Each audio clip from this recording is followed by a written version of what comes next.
Hello guys, ಅಂತಾರಾಷ್ಟ್ರೀಯ ಕ್ರಿಕೆಟ್ಗೆ Dhawan good bye. ಅಂದರೆ ಈ ಧವನ್ ಯಾರಪ್ಪ ಅಂದರೆ ಶಿಖರ್ ಧವನ್ ಅಲ್ಲ. ಅಂದರೆ ಶಿಖರ್ ಧವನ್ ಆಲ್ರೆಡಿ ಈಗ ಇಂಟರ್ನ್ಯಾಷನಲ್ ಫಾರ್ಮೆಟ್ಗೆ ವಿದಾಯ ಘೋಷಿಸಿದ್ದಾರೆ. ಬಟ್ ಇವರು ಯಾರಪ್ಪ ಅಂದರೆ IPLನ ಸ್ಟಾರ್ ಆಲ್ರೌಂಡರ್ ಆದ ರಿಷಿ ಧವನ್ ಅಂತಲೇ ಹೇಳ್ಬೋದು.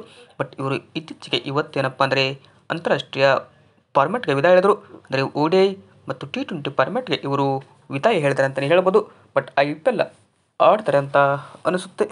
ಟೀಮ್ ಇಂಡಿಯಾ ಪರ ವಿದಾಯ ಹೇಳಿದ್ದು ನಮಗೂ ಕೂಡ ಬೇಜಾರಾಯಿತು. ಅಂದರೆ ಕೇವಲ ಇವರು 3 ODI ಮತ್ತು 1 T20 ಪಂದ್ಯ ಮಾತ್ರ ಆಡಿದರು. ಇನ್ನು ಧವನ್ ನೋಡೋದಾದರೆ IPLನಲ್ಲಿ ಒಟ್ಟಾರೆಯಾಗಿ 39 ಪಂದ್ಯ ಆಡಿದ್ದಾರೆ. ಅಂದರೆ 25 ವಿಕೆಟ್ ಇವರು ಪಡೆದರೆ ಇನ್ನು 210 ರನ್ ಕೂಡ ಇವರು ಕಲೆ ಹಾಕಿದ್ದಾರೆ.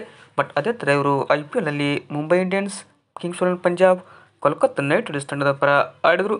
ಬಟ್ ಲಿಸ್ಟ್ ಎನಲ್ಲಿ 134 ಪಂದ್ಯ ಆಡಿರುವ ಇವರು ಇದೀಗ 186 ವಿಕೆಟ್ ಕೂಡ ಇವರು ಪಡೆದಿದ್ದಾರೆ. 9.74 ಎವರೇಜ್ನಲ್ಲಿ ಇವರು ಬೌಲ್ ಮಾಡಿದ್ದಾರೆ ಅಂತ ಹೇಳ್ಬೋದು. ಬಟ್ ಇನ್ನು ಇವರು ಅದ್ಭುತ ಆಲ್ರೌಂಡರ್ ಅನ್ನೋದರಲ್ಲಿ ಡೌಟೇ ಇಲ್ಲ. ಬಟ್ IPLನಲ್ಲಿ ಇವರು ನೆಕ್ಸ್ಟ್ ಸೀಸನ್ ಆಡ್ತಾರೆ ಅಂತ ಅನ್ಕೋತೀವಿ. ಬಟ್ ಕಳೆದ ಸೀಸನ್ ಇವರು IPLನಲ್ಲಿ ಆಡಿರಲಿಲ್ಲ.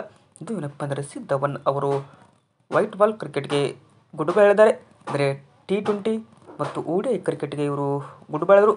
ಬಟ್ ಟೀಮ್ ಇಂಡಿಯಾ ಹೇಳಿಕೊಳ್ಳುವಂಥ ಅವಕಾಶ ಕೂಡ ಇವರಿಗೆ ಸಿಕ್ಕಿರಲಿಲ್ಲ. ಬಟ್ ಇದು ಒಂಥರ ಬೇಜಾರಾಯಿತು. ವಿಡಿಯೋ ಇಷ್ಟ ಆಯಿತು ಅಂದರೆ ಲೈಕ್ ಮಾಡಿ.